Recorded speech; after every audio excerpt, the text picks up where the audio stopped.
श्री वृंदावन विहारिणी बिहारी लाल की जय। परम पूज्य श्री भाई जी महाराज की जय। परम पूज्य श्री राधा बाबा महाराज की जय। आज के प्रकरण में हम देखेंगे माघ शुक्ल अष्टमी संवत 1998 तदनुसार 24 जनवरी सन 1942 को जो लेख बाबा ने श्री चिमन लाल जी गोस्वामी की उपस्थिति में श्री गंभीर चंद जी दुजारी को लिख कर दिया। बाबा कहते हैं, भाई जी को जिस दिन जसी डीह में भगवत प्राप्ति हुई थी, वह प्राप्ति और आज की प्राप्ति में आसमान जमीन का अंतर है। वह तो त्रिदेवों में सर्वोच्च एक देव के दर्शन थे। इसके बाद जो दर्शन हुए, वह जो उनकी स्थिति थी, वह ऐसी थी जैसे ध्रुव को भगवत दर्शन। इसके बाद और भी अवस्था ऊंची हुई, श्री कृष्ण आए, और फिर भी ऊंची अवस्था हुई, युगल सरकार आए। फिर इसमें भी ऊंची अवस्था यह हुई कि श्री राधा रानी में सर्वथा इनका अहंकार विलीन हो गया, अर्थात श्री राधा रानी के नित्य विग्रह में ये लीन हो गए। यद्यपि यह अवस्था अनिर्वचनीय है, वाणी बुद्धि मन से परे की है, पर जहाँ तक विवेचन हो सकता है वही बात शाखा चंद्र न्यास से कही जा रही है। वह अवस्था इतनी विलक्षण है कि जिस दिन हम लोगों में से कोई सचमुच भाई जी की कृपा से गोपी भाव की साधना करके गोपी बन जाएगा, उसी दिन वह ठीक ठीक समझ सकेगा, और फिर वह भी किसी दूसरे को समझा नहीं सकेगा। यह तो प्राप्ति की बात हुई, पर साधना के ऊंचे स्तर की बात भी समझाई जा ही नहीं सकती। केवल एक ही उपाय है, उसका अनुभव करना, वो भी साधना के द्वारा। अस्त जो भी विवेचन है वह बाहरी है। अब आप सोचें, भाई जी के राधा रानी में लीन होते ही स्वयं श्री कृष्ण इस पांच भौतिक के धर्मी बन गए। दूसरे शब्दों में समझाने के लिए कह सकता हूँ कि मान लें जैसे पांच भौतिक ढांचा दिखता है, उसके द्वारा जो व्यवहार होता है वह तो सर्वथा उसी ढंग से हो रहा है कि भगवान स्वयं श्री कृष्ण उसके अंदर श्री राधा कृष्ण के रूप में अभिव्यक्त हैं, और फिर उनकी सर्व समर्थता शक्ति के कारण एक ही समय भाई जी के साथ अर्थात श्री राधा रानी के साथ सर्वथा दिव्य सच्चिदानंदमयी लीला करते हुए भी जड़ जगत के व्यवहार की भी रक्षा करते हैं। एक ही समय में जबकि भाई जी रेडियो सुन रहे हैं, लोगों की दृष्टि में यह बात रहेगी वे रेडियो बड़े चाव से सुन रहे हैं, पर ठीक उसी क्षण एक सर्वथा सच्चिदानंदमयी लीला वहां से प्रकट रूप से चल रही है। उस लीला में और आप में इतना ही व्यवधान है कि पांच भौतिकता का पर्दा पड़ा हुआ है। इस प्रकार समस्त वृंदावन की लीला का एक चित्र खींचकर उसे एक मिट्टी के बर्तन से ढक दें, तो मिट्टी के बर्तन के भीतर का रहस्य जिसे नहीं मालूम है, उसको यही दिखेगा कि मिट्टी का पात्र है, भीतर क्या है वह जान ही नहीं सकता। वैसे ही जिसे भाई जी के रहस्य का पता नहीं, वह जान ही नहीं सकता कि इस पांच भौतिक ढांचे के भीतर से जो आवाज आती है, भाया दूली चंद दवाई ला तो, यह आवाज सर्वथा श्री राधा कृष्ण की अचिंत्य दिव्य सर्व समर्थता शक्ति के कारण प्रारब्ध व्यवहार के लिए उनके द्वारा कही गई है, और ठीक उस समय कही गई है कि जिस समय एक विलक्षण लीला वहां चल रही है। शब्दों में ताकत नहीं कि मैं समझा सकूं, मेरी बुद्धि जिस बात को ठीक समझ रही है वह वाणी में आ ही नहीं सकती। वह तो सर्वथा उनकी कृपा से ही संभव है। आप नीचे हैं ऊंचे हैं यह प्रश्न नहीं है। प्रश्न है कि मैं सोचकर भी उसे ठीक ठीक भाषाबद्ध नहीं कर पाता, तो क्या करूं? अस्तु ऐसा समझें कि समस्त भूत भविष्य वर्तमान की लीला के आधार स्वरूप जो श्री राधा कृष्ण हैं, वे स्वयं इस ढांचे में 5-7 वर्ष पहले से अभिव्यक्त हो गए हैं, और तब तक रहेंगे जब तक यह पांच भौतिक ढांचा चलेगा। उसमें होगा क्या कि जिसकी भावना जैसी है उसी के अनुरूप प्रतीति होगी। वेनी माधव जी चाहें तो इन्हें वहां श्री सीताराम के रूप में दर्शन होगा, क्योंकि भगवान श्री कृष्ण ही राम हैं और राधा रानी ही सीता है। ठीक ठीक साधना पूरी होते ही इस ढांचे की जगह वह दिव्य लीला ही दिखेगी। स्वयं भगवान श्री कृष्ण के अवतार में और यहाँ की स्थिति में यह अंतर है कि अवतार काल में जो अवतरण होता है वह पांच भौतिक ढांचे का आधार लेकर नहीं होता, वह होता है सर्वथा आत्मायाकृत जहाँ पांच भौतिकता का संबंध नहीं है। जो योग माया का पर्दा है वह भी पांच भौतिक पर्दा नहीं है। अतः यहाँ जो अवतार है उसे आप प्रकारांतर से स्वयं भगवान श्री कृष्ण का अपनी आह्लादिनी शक्ति श्री राधा के साथ आवेशावतार के रूप में है, ऐसा समझें। आज से 5-7 वर्ष पूर्व अवतरित हुए हैं और पांच भौतिक ढांचे के प्रारब्ध शेष तक यह अवतार रहेगा। मेरी यह धारणा है, तुच्छ समझ है कि श्री राधा रानी के साथ अभेद बिरले किसी महापुरुष का ही होता है। इसका उदाहरण अब तक केवल महाप्रभु हैं और कोई मेरी दृष्टि में शास्त्र में या आधुनिक संतों में नहीं है।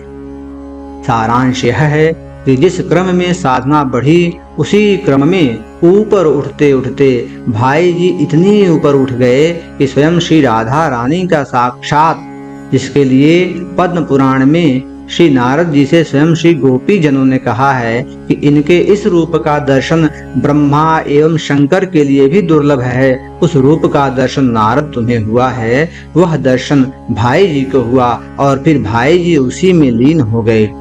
अर्थात भक्त का जो निर्गुण अहंकार होता है, दासी का, सखी नर्म सहचरी का, सब छूट कर बिल्कुल राधा रानी के साथ सायुज्य लाभ करके कृतार्थ हो गए।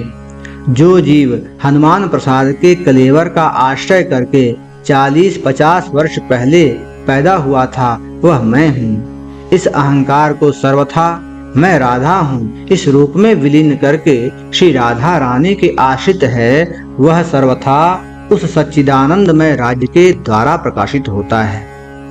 उस वागेंद्री में जो बोली आती है, उस चिन्मय राज्य की बोली आती है।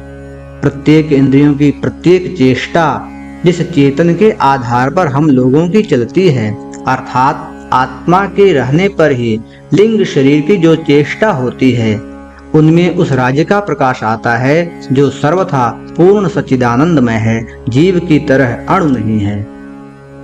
इसीलिए इनके संपर्क में आने वाले पुरुष का भी ऊंचे से ऊंचा उज्ज्वलतम भविष्य है। भगवान की सर्वसमर्थता शक्ति के कारण यह किसी को पता भी नहीं चलेगा। सुनकर भी विश्वास उसी मात्रा में होगा जिस मात्रा में भजन के द्वारा इनकी कृपा प्रकाशित होकर इस बात को ग्रहण करने में अंतःकरण समर्थ हो सका है। यह मैं स्वयं अनुभव करता हूँ कि उत्तरोत्तर यह अनुभव विलक्षण होता जाता है। मेरी तुच्छ बात का, तुच्छ अनुभव का कोई मूल्य नहीं है, क्योंकि वह सच्चा अनुभव होता है। तो कह ही चुका हूँ, मेरा जीवन, मेरी पारमार्थिक स्थिति, भाई जी के प्रति मेरा व्यवहार जगत के लिए आदर्श हो जाता, पर वह रत्ती भर भी नहीं हुआ, तो फिर वे बातें ही बातें हैं, ऐसा ही मानना पड़ता है। अस्तु, कुछ भी हो, इतना लिखकर समझाने की चेष्टा कर सका है, वह यही है, विश्वास कराना हमारे वश में नहीं है, यह श्री राधा कृष्ण के वश में है। जो वहां मेरे विश्वास के अनुसार, चाहे वह अधूरा विश्वास ही क्यों न हो, वहां उस ढांचे में अभिव्यक्त है। इसीलिए सर्वज्ञता, सर्वसमर्थता, स्वयं भगवान श्री राधा कृष्ण की जो बातें शास्त्रों में आज तक कही गई हैं, कही जाएंगी, सब की सब वहां प्रकट हैं। पर वह प्रकाशित होगा उसी के लिए जिसका सर्वथा संशयहीन विश्वास होगा।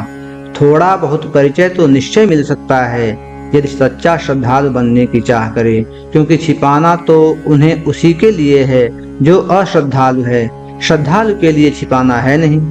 उसकी श्रद्धा प्रकट करने के लिए बाध्य कर देगी। उस संबंध में स्वयं भाई जी ऐसी बातें 2-3 बार कुछ शब्दों में कह गए, जिससे मेरे ऊपर यही असर पड़ा, असर ही नहीं पड़ा, बिल्कुल समझ में आ गया कि भाई जी ने जो स्थिति बतलाई है उसको स्वयं प्राप्त हो गए हैं। दूसरे शब्दों में स्वयं श्री राधा रानी ने दया करके बतला दिया कि जिसके चरणों की खोज कर रहे हो, वह मैं स्वयं इस ढांचे में आ गई हूँ। हनुमान प्रसाद की आत्मा तो मुझ में विलीन हो गई है, उसकी जगह अब मैं अपने प्रियतम श्री कृष्ण के साथ हूँ। राधा रानी के पास जाना चाहते हो तो तुम 3 साल से उनके पास हो। केवल 5 भौतिकता का पर्दा है और यह उठेगा समय पर। इस प्रकार अवतार काल में श्री कृष्ण का विग्रह एक स्थान पर दिखकर भी सर्वव्यापक है। दाम बंधन लीला में, विश्व रूप दर्शन में इसे समझा जा सकता है, वैसे ही एक देश में सीमित सा दिखने पर भी वह सर्वव्यापक है। जिस क्षण आपको या किसी को सचमुच उसका दर्शन होगा, उस समय यह देश का प्रश्न ही न रह जाएगा। वहाँ का देश बिल्कुल चिन्मय हो जाएगा, जो सर्वथा अनिर्वचनीय है। भाई जी ने एक बार मुझसे कहा था, दर्शन होते समय यह देश बिल्कुल नहीं रहता, वह सर्वथा सच्चिदानंदमय हो जाता है। आपका प्रश्न तो मैंने समझा है। इसके उत्तर में यही बात समझें कि पांच भौतिक की सीमा में तभी तक बांध रहा हूँ जब तक कि उस लीला का दर्शन नहीं हो रहा है, क्योंकि वह लीला ही सर्वव्यापक तत्व है। वह आपके अंतःकरण में भी है, अणु अणु में है, पर वहाँ वह अभिव्यक्त है।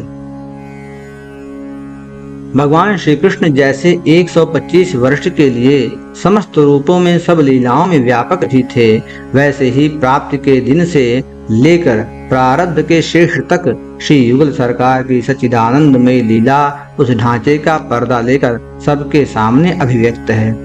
अभिव्यक्त होते हुए भी वह सर्वव्यापक है। पता नहीं समाधान हुआ कि नहीं, इसमें भी वो लोक है पर अभिव्यक्त नहीं है। बड़ी सुंदर बात बतलाता हूँ, यही तो कराना चाहता हूँ। साध्य साधन यही है, बार बार कह चुका हूँ। आज सुबह बताने की स्फुरणा हुई, सोचा तो कई बार था, यद्यपि मेरे पास कोई प्रमाण नहीं है। महात्मा जी के पत्र के अनुसार तो केवल सूक्ष्म शरीर के चिन्मय हो जाने का प्रमाण मिलता है, पर एक बात ध्यान में आई। श्री वृंदावन तत्व पर विचार करते हुए शास्त्रों के प्रमाण से एवं युक्तियों से पहचान मिलती है कि स्वयं जितने दिन अवतार रहता है, उतने दिन तक ही नहीं, वह स्थान सदा के लिए चिन्मय हो जाता है। इसीलिए ब्रजवासी महात्माओं की हजारों वाणियां, हजारों पद्य ही नहीं, ऋषि प्रणीत ग्रंथ में भी अवतार का तिरोभाव होने पर भी यह प्रमाण मिलता है, सच्चिदानंदमयी भूरेखा। अतः वह जमीन तो मिट्टी की है, वह चिन्मय हो गई, तो फिर यह पांच भौतिक ढांचा भी तो चिन्मय ही होना चाहिए, क्योंकि पृथ्वी तत्व में तो कोई अंतर ही नहीं है। इतना तो शास्त्रीय प्रमाण में देख चुका हूँ कि भगवत प्राप्त वैष्णवों का पांच भौतिक शरीर भी साधारण पांच भौतिक नहीं होता है। पर जैसे हरिदास जी, प्रकाशानंद जी आदि के अतिरिक्त औरों को तो जड़ ही दिखता है, वैसे ही भाई जी का यह पांच भौतिक ढांचा हो गया है दिव्य, पर वह अनधिकारी को जड़ ही दिखेगा। ऐसी धारणा कई बार मन में हुई। इसे प्रमाणित करने की सामर्थ्य तो हमारे में है नहीं, पर थोड़ी देर के लिए मान लें, यद्यपि हमारे विश्वास के अनुसार तो इस पांच भौतिक ढांचे के शरीर के मैल का भी उतना ही महात्म्य है कि जितना भगवान के अवतार काल के समय के व्रजरज का, इस समय का नहीं, उस समय के व्रजरज का। क्योंकि अवतार तो यहाँ भी है ही, पर न विश्वास हो तो क्या भगवान विश्वनाथ की जो मूर्ति त्रयोदशी के दिन पीतल से ढक दी जाती है और उस पर जल चढ़ता है, तो श्रद्धा पूर्वक भाव से जल चढ़ाने के लिए वही फल मिलेगा। मूर्ति ढकी है तो क्या है, तो वह मूर्ति भगवान शंकर की। उसी प्रकार यदि पांच भौतिकता का ही चिंतन होता रहा, तो मेरे संशयहीन विश्वास के अनुसार उसे वही फल मिलना चाहिए जो फल प्रत्यक्ष लीला चिंतन का है, क्योंकि वह प्रत्यक्ष लीला का ही आवरण है, उसी का पर्दा है। हम नीच हैं प्रभु, हमारी आंखें भीतर नहीं पहुंचती, पर्दे के भीतर हम तुम्हें नहीं देख पाते, पर पर्दे के बाहर तुम्हारे चरणों में फूल चढ़ा रहा हूँ। यदि सचमुच इस भाव से पूजा हुई तो मेरी तो यह धारणा है कि उसके अंतःकरण में निश्चय ही लीला का उन्मेष हो ही जाएगा। आज के प्रकरण में बस इतना ही। अगले प्रकरण में अगले लेख के साथ उपस्थित होंगे। तब तक के लिए जय जय श्री राधे, जय जय श्री राधे, जय जय श्री राधे।